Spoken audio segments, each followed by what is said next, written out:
If you missed it, I am Michael Walsh. I'm at the College Communication and Information here at Florida State University on the campus. I should mention we have pastries coming into the Globe Auditorium where we're broadcasting this, if you are on the campus. But if not, good morning, good evening, wherever you are.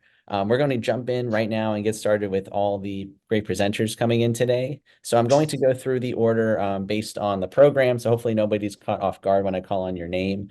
So without further ado, I'm going to turn it over to Radhika Khanna, and she is going to present and tell us a little bit about herself and her research here on digital media for good, the People's Archive of Rural India. Go ahead, Radhika, you can take it away. Yeah. Namaskar from India to everybody across the globe. And thank you, Michael, and everybody for having us here. I speak today on digital media for good, the People's Archive of Rural India. I don't think I need an introduction because it would be there somewhere online. But for me, these 5 minutes are critical to speak about something which I really, really think is a beautiful initiative that is genuinely transforming lives and the face of journalism and the way rural India would be reported and be seen by people who do not belong to the rural context. So my paper on the People's Archive of Rural India, I'm going to quickly start sharing my screen as I speak because I would like to have host disabled participant screen sharing. I need access. Try it one more time. I just changed Yeah, it. yeah, I have access now. Thank you. Perfect. I have it. Yes. Okay. So just a second. Uh, okay, I'm here. Um, okay, I'm here. All right. So I'm here on the PARI website, the PARI platform, which stands for the People's Archive for Rural India. It is a multimedia digital platform which was founded in 2014 by a veteran Indian journalist, P. Sainath, very well known for his work on rural affairs reporting.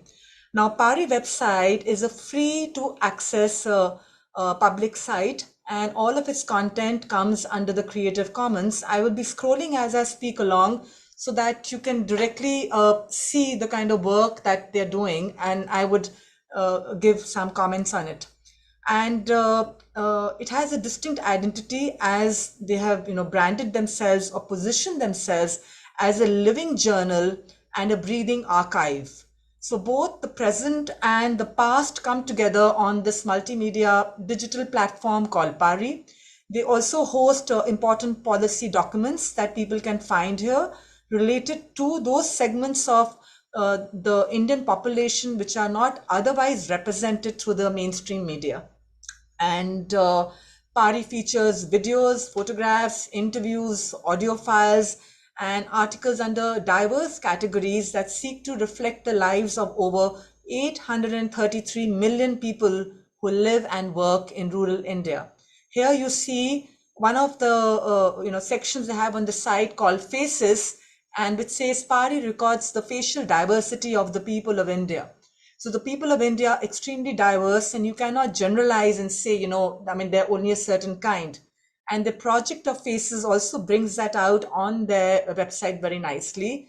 And they have a very engaging and a very accessibly designed digital platform site where one can easily access the content that is being put out. I am going to new share and share sound.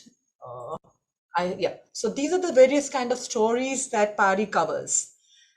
As we can see here, they say find hundreds of them in diverse categories. So PARI covers climate change. The site very, very comprehensively covers farming and the crisis, the agrarian crisis that the rural population and the farmers of India face.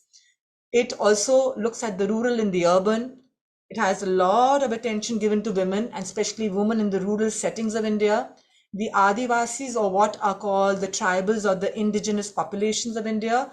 There are so many stories about them. The Dalits, who are marginalized and belong to the lower, structure, the social hierarchy of Indian society. Their societies are all, their stories, sorry, are also voiced and represented. And all of these sections that you can see here, I will run across so that I can do more. Environment, women, children, everything is covered in PARI. Now, PARI is also getting into multi languages. 14 languages is what PARI is publishing in, which is a great, I think, thing to be acknowledged, that in a country which is so diverse and which has 780 languages and which uses 86 different scripts, PARI is at least trying to put out content in 14 Indian languages. So it is a multilingual platform of journalism, which means original stories are being written. There is this data here when you would visit the website later on, whenever you have the time. So they have mapped how their site is accessible and in how many languages are they endeavoring to create original content, and where is it that they are translating. So a lot of the content is translated into 14 languages.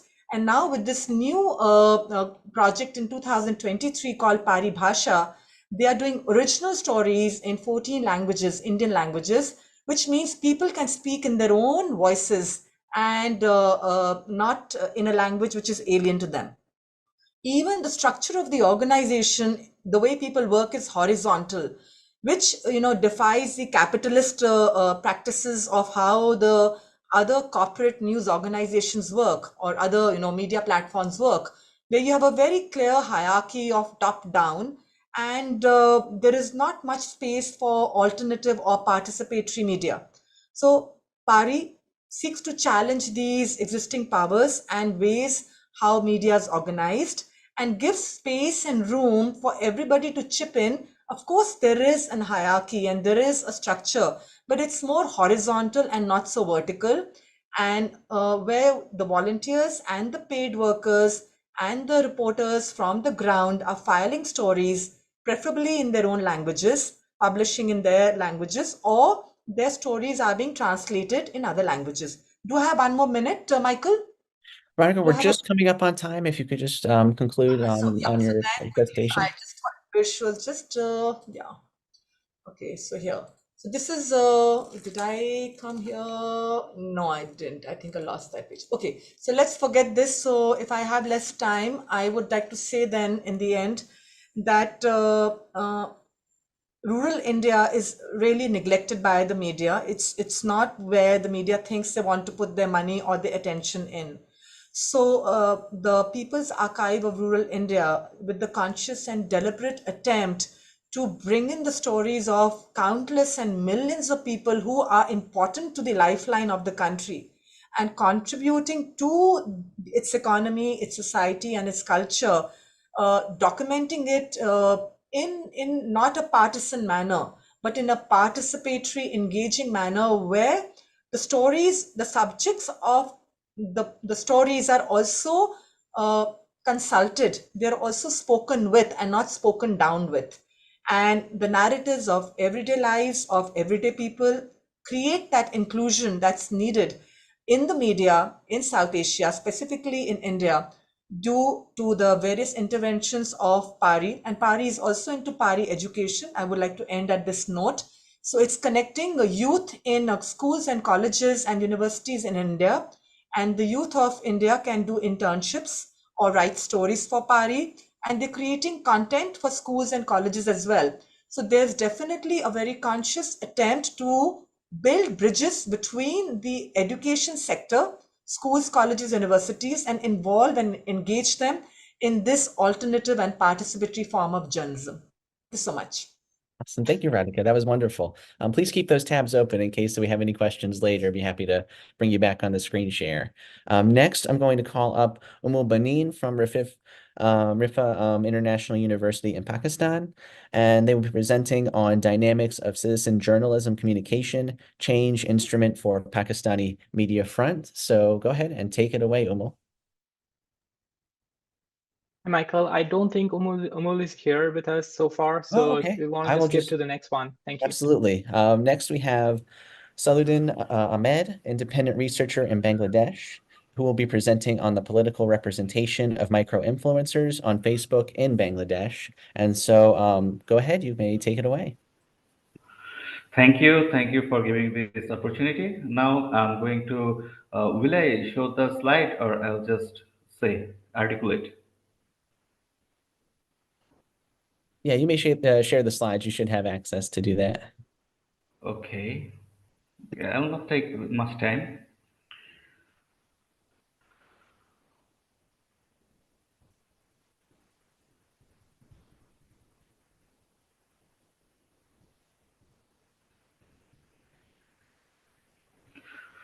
Well, is it visible?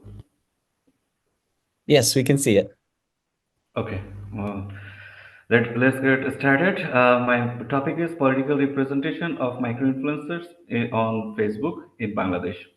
Let's start with the essence of our research. We are exploring how micro-influencers shape political discussions on Facebook in Bangladesh. We are not just asking questions, we are unraveling the reasons why micro-influencers engage, why people follow them, and the impact on the broader audience. Think of it as a virtual town square where political consciousness meets the digital world.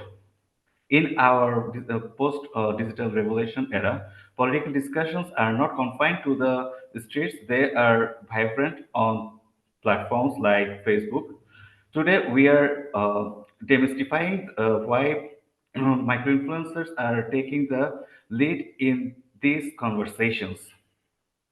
Background and significance. Picture this. The impact of politics on social movements globally.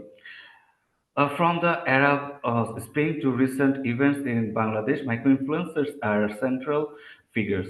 This is not just about politics, it's about shaping narratives, especially in a developing country like Bangladesh. Literature review. Our literature review highlights the pivotal role of Facebook in Bangladesh's political landscape. With a massive user base on 44.7 million, social media, especially Facebook, acts as a promising enabler for political communication with influencers, particularly micro-influencers, having a substantial uh, impact on shaping political ideas. Aims and research questions. Our main goal is to understand the dynamic interaction between micro-influencers and their audience. We are not just scratching the surface. We want to know why micro-influencers engage, why people follow them, and the broader impact on Bangladeshi social media users. Okay, we'll delve into the recent parliamentary election. In the recent election, which held on the last month, in that election, micro-influencers were not just spectators, they were active participants, whether providing coded messages or boldly supporting a political instance. They played a vital role. Commenters were not silent either. They actively joined the conversation. In-depth interviews with micro-influencers. We went straight to the source, engaging in in-depth conversations with micro-influencers, boasting over 10,000 followers. Why do they engage in political content? The reasons: awareness, support, love for their country, and a desire to live in a society where freedom is valued. They were not just onlookers, they actively conveyed messages during the election. FGD with commenters, but it's not just about the influencers. It's about you, the audience. In a lively focus group discussion with in micro influencers followers, we discovered why you consume political content. It's about interaction, support, expressing love for your country, and practicing your freedom of speech. Impact of micro influencers practices. Now let's talk about impact. We asked both influencers and audience. The responses ranged from solidifying beliefs to influencing the political landscape. Sometimes there was no apparent impact. Micro-influencers were not just shaping political discourse, they are influencing public opinion. Thank you for your attention, and I'm open to questions, discussion you might have. Thank you. Awesome. Thank you so much, Saladin. I would love to see what the results would be if you ran that same study in the United States. I wonder if it'd be different at all. But anyway, we'll Thank move you. on to, of Over course, to it. okay. And we'll move on to Abe Chawla, who I know is here and coming to us from GGIP University in India, who will be presenting on marginality and digital media. So I'll go ahead and turn it over to you. Feel free, please, if you have slides to share them. Yeah, The floor is yeah. yours. First and foremost, thank you, Florida State University and all its organizers for this wonderful initiative. As I said, South Asia, it's a good way to connect in South Asia through US, but that's what digital is good about. So let me, without much ado, share my slides. I'll just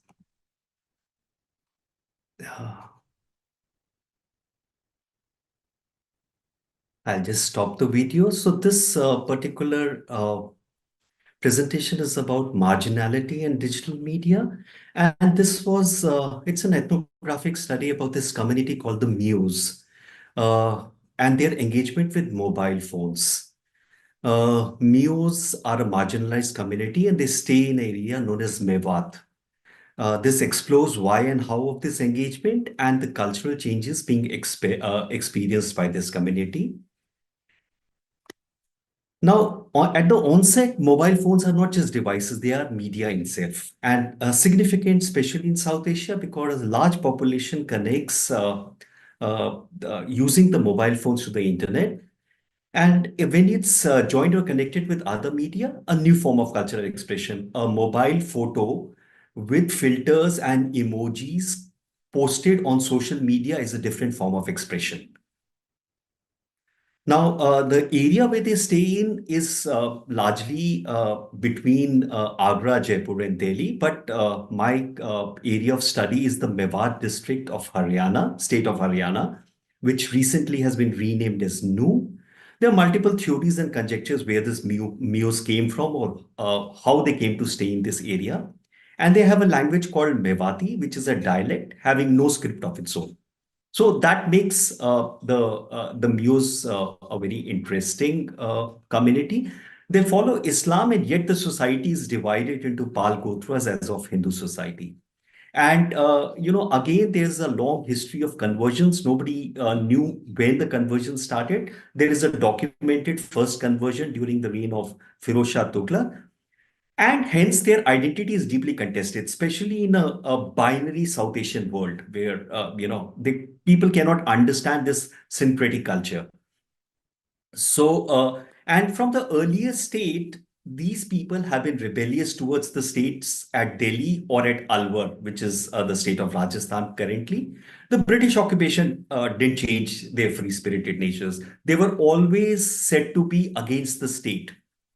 And this over a period of history led to societal and spatial marginality for the longest period of time. So why would a poor and marginalized community living in a backward area with high levels of illiteracy engage with a modern digital media like a mobile? So that was a lot of research. So based on anecdotal evidence, news clippings, and so on and so forth, mobile picked up post 2000. Initially, not too many people had mobiles. 10-to-1 sharing was there. But then there were actors which got involved in the actor network theory. It started off with the state-run BSNL, which prepared the grounds. Bad surveys, people did not want to go through the state engagement. Then a private player, Hutch, which now is called Vodafone, started services, had attractive schemes, got the first mover advantage. But more important than that, two events which happened in 2004, Haryana government started releasing their school results on internet. And in 2003-4, there was a huge mining, stone mining, which was primarily illegal, was banned. And all the young illiterate young men who were into mining moved into trucking and driving. and inevitably the trucking and the driving created a medium for connection back home. Now you could connect back home. Additionally, you could download songs. And because the area had these traditional gatekeepers who wouldn't want entertainment or other forms of media to come in because it affected the traditional power equations. But now these truckers could have mobile games, music. Young Meos got hooked onto Bollywood Hindi songs. They were listening to English songs. It affected the profession of Merasis. Merasis were these keepers of Mio oral traditions. They kind of got finished. Mobile phones gave people to make excuses, gave people started lying. They started doing pre-arranged meetings with government officials. Whatever was happening on the mobile phone in terms of communication culture started coming into face-to-face communication. So that same amount of communication, how the virtual affects the real. But it was not just communication and entertainment which changed. New political parties' office opened, Facebook groups were formed demanding universities, demanding youth development, branches of private sector banks, mobile wallets, multiple things which happened.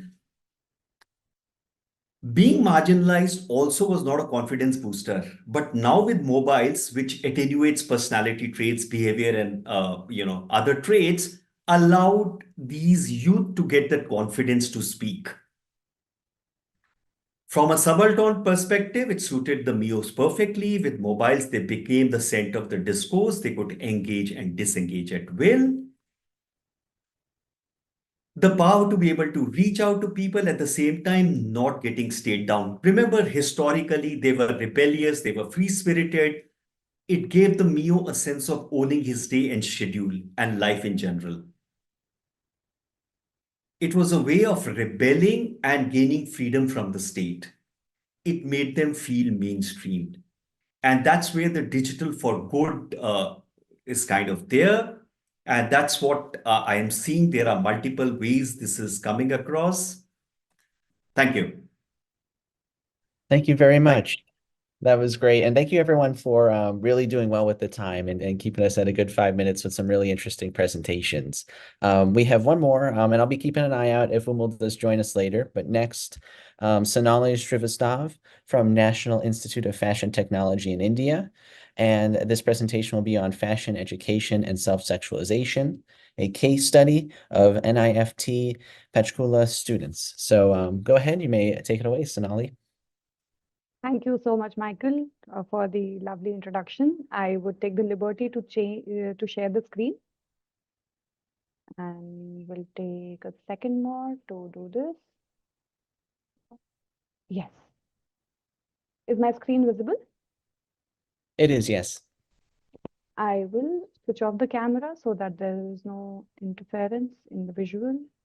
Give me one more second, please. Yes. Here.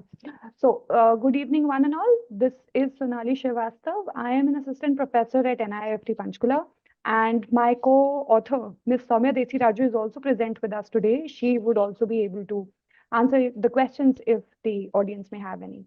So, the paper is about fashion education and self-sexualization, a case study of NIFT Panchkula female students primarily. So, taking you through this. Now, what is self-sexualization? It is voluntarily imposition of sexualization onto oneself. How your perception and your expression of your own sexuality changes with various factors in society. It could be active engagement through actions or your thoughts that basically emphasize your sexual appeal. And while talking about sexual appeal, it could be plain confirmation to the societal standards of attractiveness prevailing at that point of time.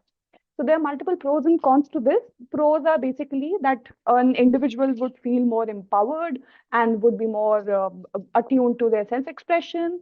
It could help them in asserting their personal agency and freedom. And the cons would be that it could have a potential negative impact on the mental health and body image as well. And as per the beauty standards, we just spoke about that, the self-objectification could be reinforced through self-sexualization as well. Now, How do Fredrickson and Roberts talk about self-sexualization and self-esteem? They basically correlate the two, and this beautiful diagram establishes that very evidently. Moving forward, there are basically 4 types or side effects of self-sexualization. First is physical appearance emphasis.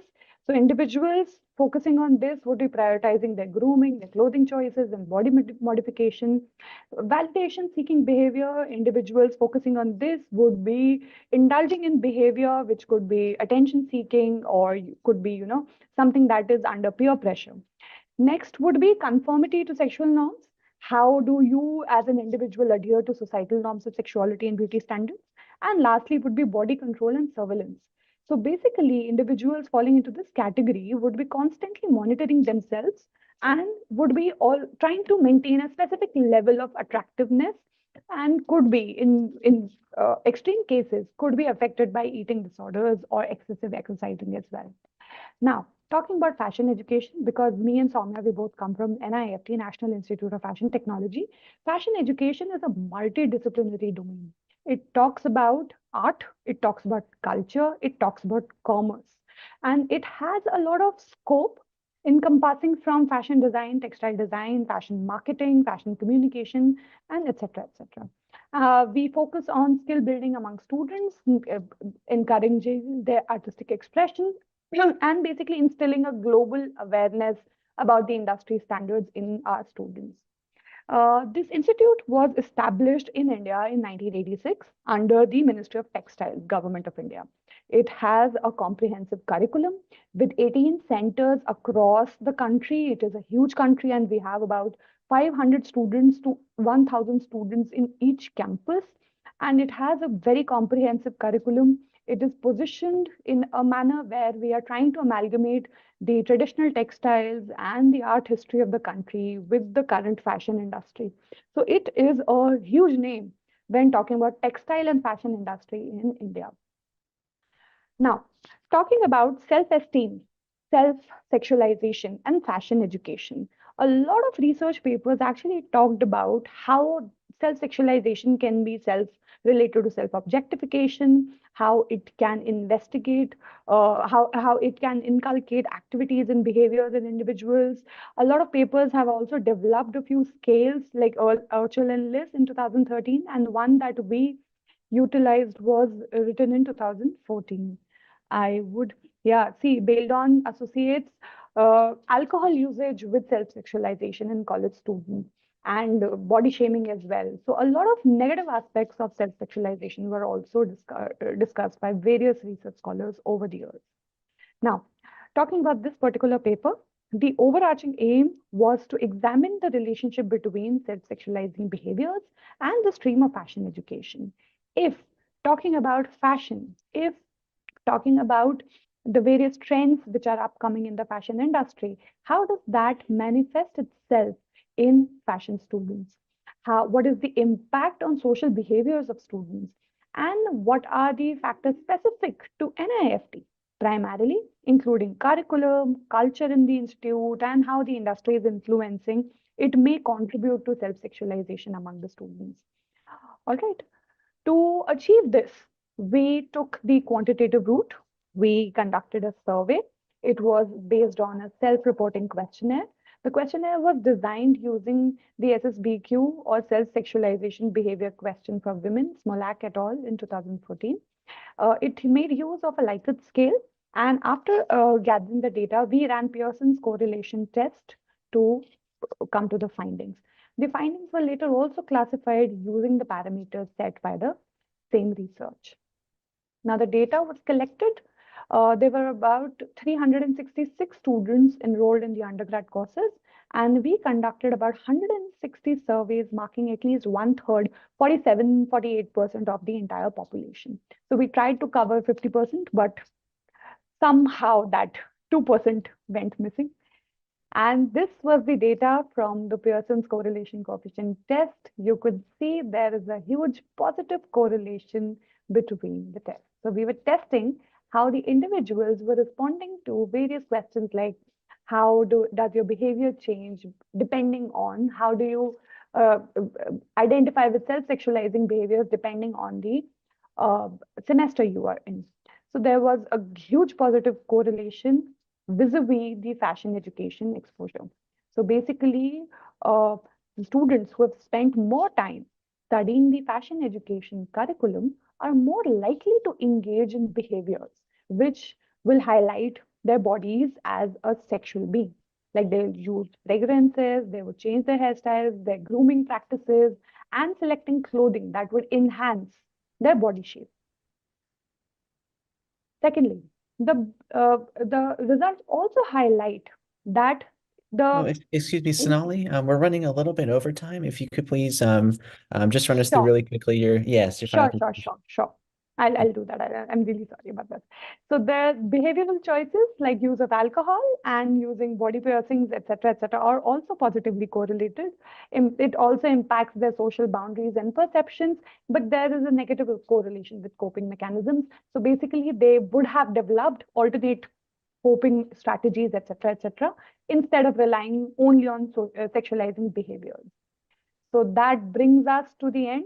Fashion education shapes the self-image of individuals. It is highly, highly effective in doing that. There is a cultural and industrial influence on fashion institutes, and that in fact is also making people, women basically, more self-sexualized. And there is an urgency for awareness in education. We need to tackle these issues as soon as possible. Yeah, so that would be it. I would stop sharing and would be happy to take any questions if there are. Awesome. Thank you so much, Sonali. Sorry for interrupting, especially on one that deals with the fashion industry. That's where my mother worked for many years. So I was very interested to see your presentation. So now I'm going to switch gears a little bit, and I'm going to invite all of our speakers to please turn on your screens. Let us see your wonderful faces if you can. And we'll lead in with some questions that have come in from our SAMKIS team. So our first question coming up, and I'll be going in the order that you've all presented, but this is for everyone. How does your study help contribute toward the overall theme of digital media for an inclusive and sustainable South Asia? In other words, how does it help in knowledge generation and policymaking around this theme? And so please, if Radhika, you may start, give us within about 3 to 5 minutes. We have a little bit more time with 4 presenters, so you may speak up to 5 and just tell us how you think it relates to the theme.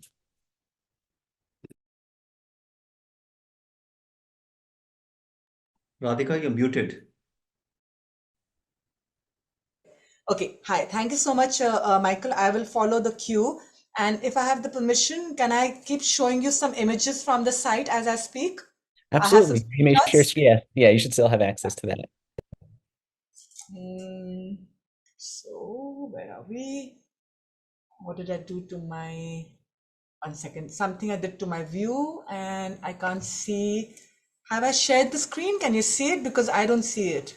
I see. So I see your Gmail up. If you want to just Oh no, I don't know. Then I have to share. Radhika, I have shared the wrong tab. Just a second, please. I selected the wrong tab. Now it'll be fine. That's fine, right? So here yes, I I am. see your slides. So let's go full screen. F5. Okay. So the question is, how does my study help contribute towards the overall theme of digital media for an inclusive and sustainable South Asia? Now, as I previously said when I was presenting, that PARI is a rural India's living journal and a breathing archive. Now, stories of rural India are often not heard and therefore they're excluded. I mean, if we don't hear about countless millions of people and the problems they face and their daily, angst and negotiating with life and all its problems, how do we then try to find answers to questions that confront the Indian society? As you can see in the screenshots that I selected from the site, the different kind of stories that are available, and there are many, many, many on the website, they cover a diverse, landscape, right from farming and its crisis, rural labor, climate change, women doing work but being invisible. I mean, visible work and invisible women, rural women who have done for journalism on their own and who have, come at the frontiers of what we call grassroots journalism. Their stories are also being told, and about education in the rural sector and migrant laborers, and so many stories which are being told through this digital multilingual platform of journalism, that I think this really creates that space where the digital media is not just there for consumption. It's just not to titillate the senses. It is just not there for entertainment, but it is to inform and educate and sensitize, especially those of us who are in the urban settings, of the reality of India still now, where a majority of the people are deprived of human rights, of a good quality of life, and who struggle to eke out an existence and a livelihood. So, yes, inclusivity is a good buzzword, but how do you be inclusive if you do not portray or give critical space in the media to stories that do not have a profit value? I mean, there's no return on your investment. The only return on the investment is good, for the greater good. And that's where I rest my case. Digital media for good, for the greater good. And this is a case study for PARI, which I'm very happy to share with a global audience, so that more people can see how they're doing very good work and connecting India's youth and all people, policymakers as well, to know about the realities at the rural landscape of India. Thank you so much. Welcome. Thank you so much, Radhika, and thank you for sharing all these great resources and information and quality photography. So it's just very cool stuff to see. So I will turn it over to our previous speaker, Saladin. So Saladin, you may, same question for you. How does your study help contribute toward the theme of our conference today? Thank you. Firstly, our exploration into the intricate world of microinfluencers on Facebook in Bangladesh provides a comprehensive understanding of the evolving dynamics of political communication in the digital age. By exploring the motivations, roles, and impacts of microinfluencers, we contribute nuanced insights into the mechanisms through which digital media actually, can shape public opinion. Additionally, our mixed method approach, combining qualitative interviews, focus group discussions, and quantitative data analysis, employs grounded theory to uncover the what's going on and what it means, aspects of microinfluencers and political representation. This methodology ensures a rich understanding of the current state of digital media's impact on political engagement in Bangladesh. Our study doesn't stop at the surface. It explores the recent parliamentary election, showcasing how microinfluencers actively participated in shaping political discourse.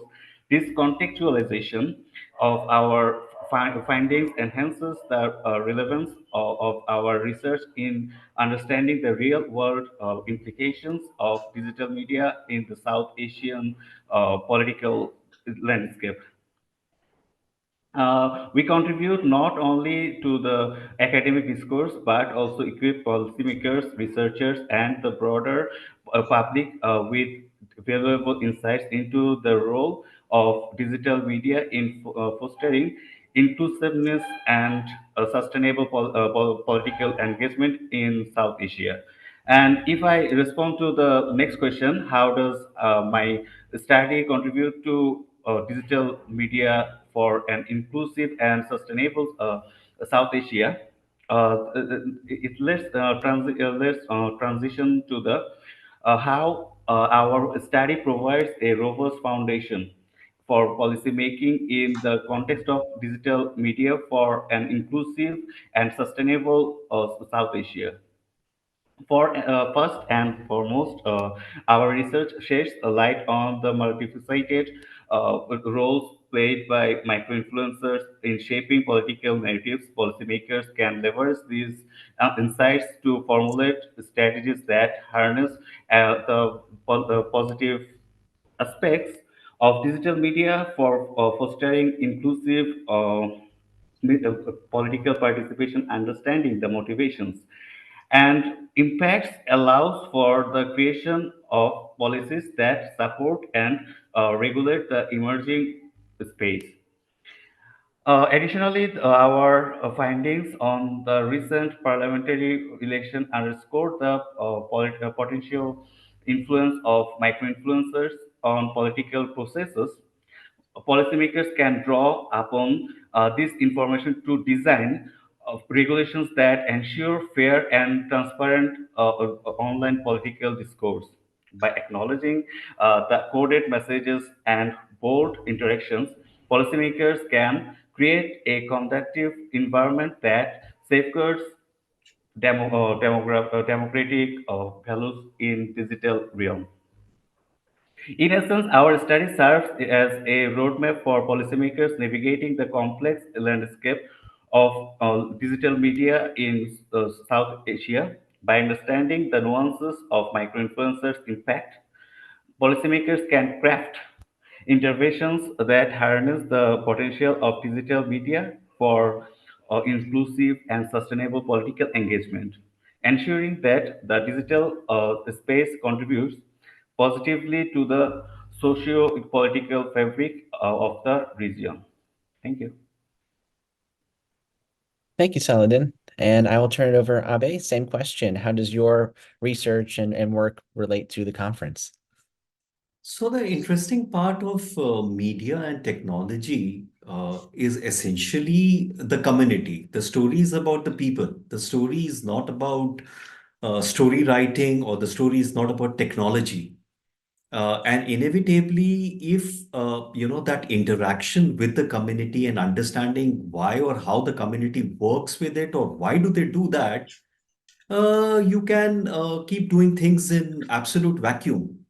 And that's where typically happens when you start saying technology is supreme or digital media is so good, you are not realizing it's actually not being inclusive, because inevitably the community will understand the media or technology in their own way.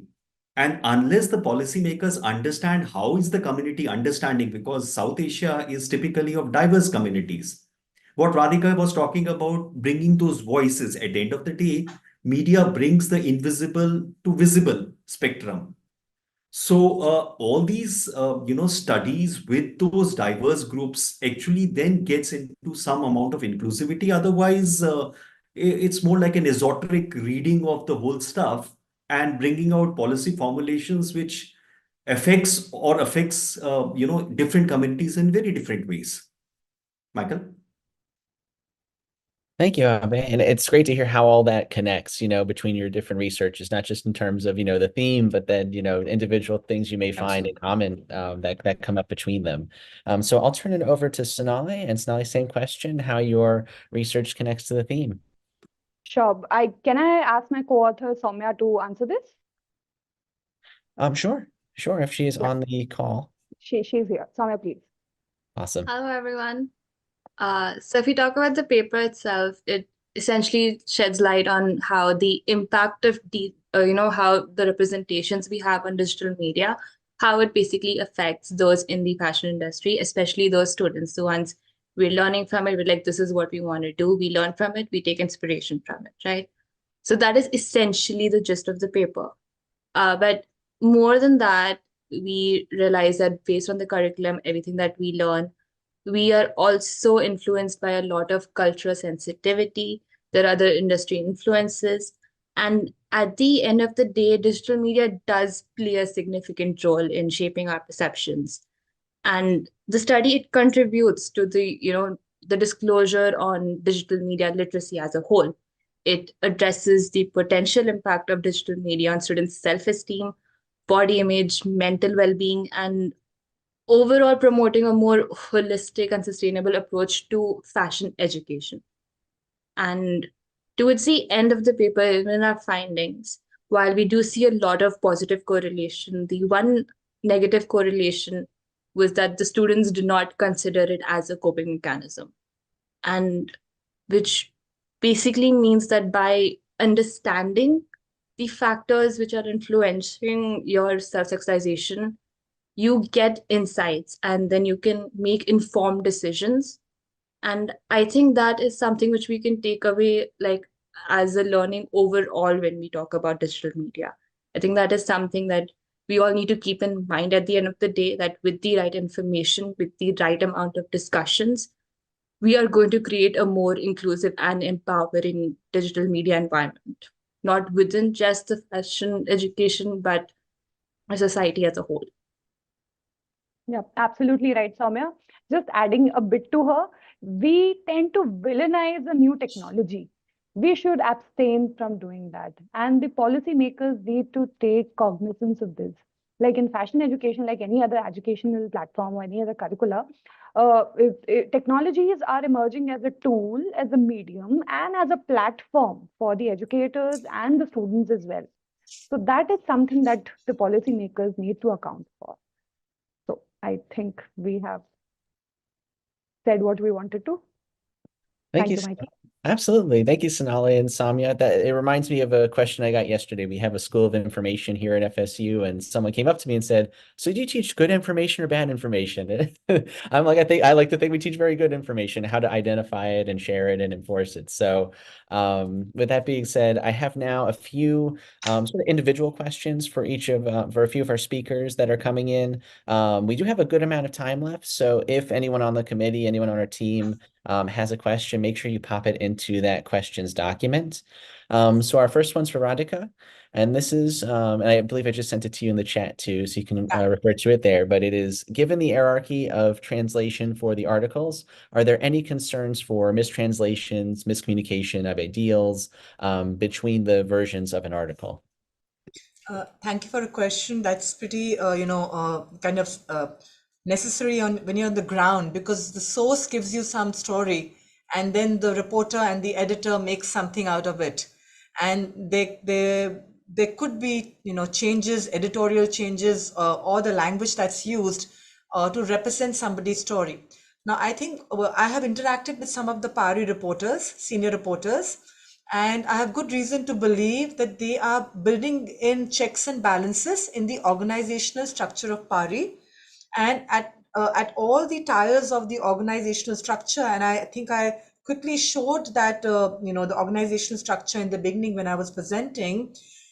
They try and bring in processes in working where they stay closely in touch with the source of the story in any language, because they're working in many Indian languages, 14 Indian languages. They've recently added Bhojpuri and Chhattisgarhi in 2023.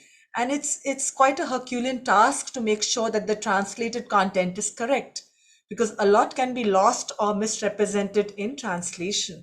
But they keep going back again and again to the person who contributes the story. For example, 4 of my students, for the first time, I asked PARI to take internships from our students. And initially 52 students applied, very enthusiastic, and only 4 lasted till the end.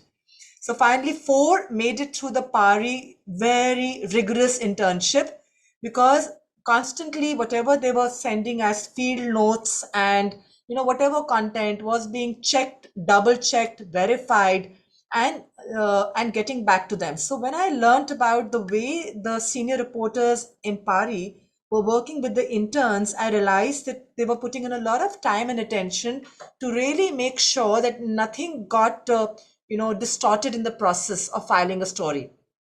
Looking at this kind of experientially and observing this process, I think that their processes, they say that they have audio files for non-English words, and they have PDFs with photos for making the captions accurate.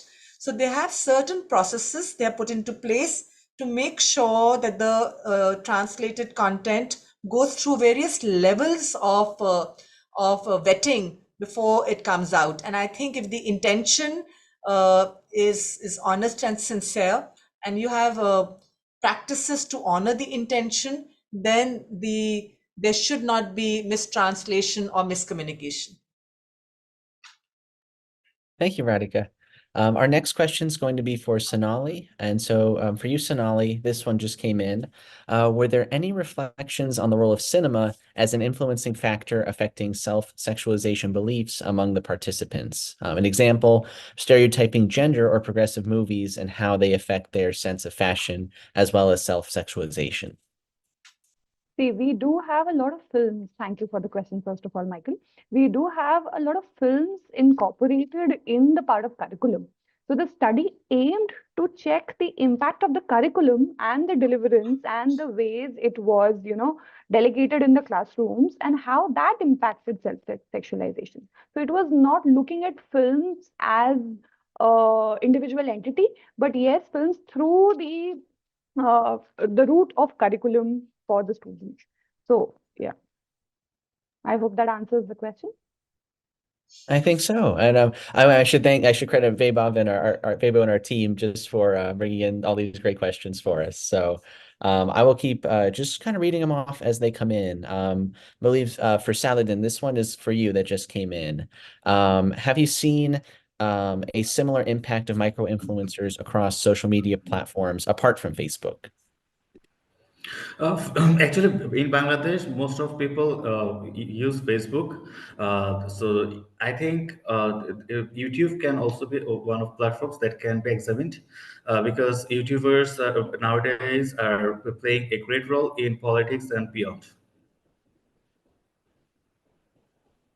Awesome. Thank you, Saladin. And Vaibhav, feel free to cut me off when we're at time, but I'll just kind of keep reading off from like the chats and from our questions doc as we move forward. So this next one comes from Asif. It looks like it's for Sonali again.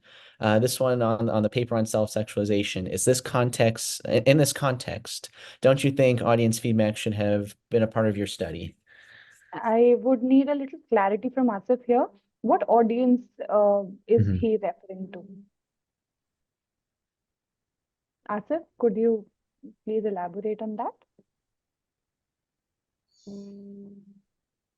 Okay, so because this was not a producer consumer related study, this was a study analyzing. I am an educator and Soumya is a student, so we were thinking of targeting the problem from both the ends, like burning the candle from both the ends. So I delegated a lot of what goes into the mind of the educators. And because I am from Gen Z, so how Gen Z is looking at this curriculum and able to identify those patterns and able to identify those behaviors, there's a generational gap as well. So we were trying to bridge that gap, and Soumya brought in a lot of the students' perspective. So what goes on in the students' mind? Because they are, they're fresh and they are exposed to a lot of content. The generation today, the students today are very, very well informed. Like the question you got, Michael, good information, bad information. So we also have a lot of students who are constantly and critically analyzing what we are delivering to them in the class. That was the basic seed of this idea. That was where this idea came from. And there was no audience per se, but yes, the student feedback has been gathered in the form of survey. Awesome. Thank you, Sonali. A great answer for what I know is a little bit of a tricky question. So great answer there. I'd like to turn it over to Abe with this next question. And so a little bit of a long one, but bear with me. Are there more evident cultural disconnects as a result of the increasing exposure to mobile connectivity among the youths of such communities that have always been bound by specific cultural customs and traditions that gives them their unique identity?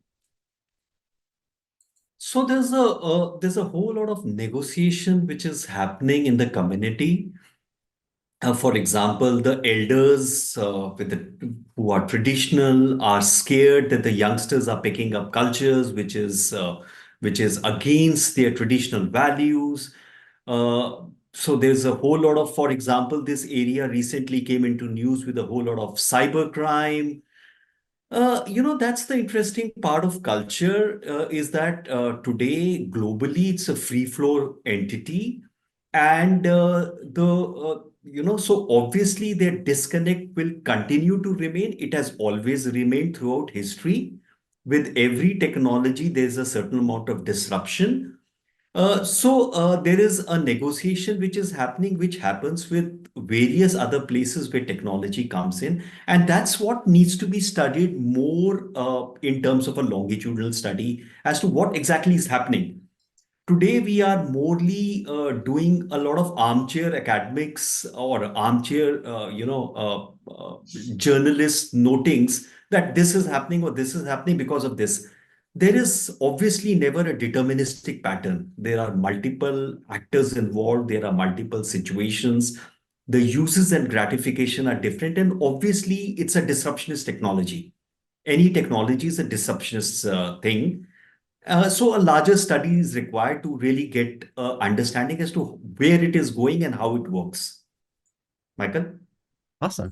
Thank you, Abe. And while I have you, I had another question come in asking, and I think it kind of relates how, if you could share a bit more about the spoken word within Mayo community that you noted is getting lost. Is there an attempt to save it through digital media, such as recording and sharing it via such media platforms by community members? Again, there is a lot of there's a lot of things happening in South Asia, and especially with a lot of identity politics moving the whole region. Inevitably, then in such a case, focus on a lot of culture, and inevitably culture suffers. So, for example, I went ahead and got a Mirasi and recorded a small clip of that Mirasi doing it. It's on the internet, and I did a couple of articles on that. And the next time when I contacted, I found out that that gentleman died in a road accident. So inevitably, the world does not. There is no stationaries, and because and another interesting part to note is there are about 1 million Mios in India. There are almost an equal number in Pakistan, which happened because of the partition, which was the consequence of colonization and so on and so forth. And then there is this tensions between the neighbors. We have the same culture, and yet divided, unified by culture and divided by borders. And then, of course, what are the opportunities of talking and sharing these things? So there is, concern. They are trying to do it, but the movement on various factors is tremendous. So I've still not come across, a concerted effort in trying to save that culture or figure it out. In fact, most of the Mirasis have moved into daily waging, painting, and these kind of stuff. They have lost their instruments. They have lost. So that's how the culture moves, and we lose, things. Michael? Absolutely. No, I think it goes back to something you had mentioned in our sort of pre-session, is that when it comes to digital media, it's not going to solve all our problems, but it moves forward and it changes things all the time. It can be as much helpful as is disruptive. Absolutely. Absolutely. Fabo, do we have time for one Absolutely. more question? We do, Michael. Thank you. Awesome. I have one more for Saladin, and this is going to be what are some success stories of micro-influencers in the space in Bangladesh? Well, I have seen a lot of micro-influencers actually try to curate the construction of our country's policy. Like if I talk about the cybersecurity, cybersecurity. What can I say, a constitution, then it was actually embedded by the work of micro influencers, because it started it. Then I would talk about Shahbag movement. It was happened in back in 2010s. In that moment, actually, micro-influencer started or initiated the journey to keep the movement going. So it was one of great successes in our history of social media and micro-influencers. Awesome. Thank you, Saladin. And I have one more coming in. It looks like we're I think there it is. I lost it for a moment. This one's for Radhika. And it is, I am interested in knowing how effective the archive has been for the outside population to engage with the people. Sort of parenthetical here, would be great to have a quick reflection. Outside, sorry, what does the outside population mean? Could you define it, Vaibhav? Does it mean outside of India or outside of the rural context? You can reflect as you wish, Radhika, because I am also relaying this question. So please feel free to reflect as good. Okay. Thank you. So, it depends now who's in and who's out, who's we and who's the other. So all depends upon our borders and our boundaries and definitions. But maybe I could reflect on this question vis-a-vis. I teach in the university, which is an urban setup. It's a government-funded central university. The students here hardly have any interaction with the rural context. Therefore, they are the outsiders. Even I do not have much interaction with the rural context. So even I am the outsider. So being the outsider and not being in the rural setting, not living in rural India, but feeding off the rural India, the farmers are giving me and all of us the food that we eat and lots of other things that we depend upon them. So I think when I look at the stories and when I read the stories and even my students and all of us who are not engaging with the rural population of India on a day-to-day basis directly, and we are so outsiders, and also policymakers sitting in Abhay also referred to armchair something. So the armchair position of being somewhere and commenting on it intellectually, but not participating in the process of change, not really enabling change to happen.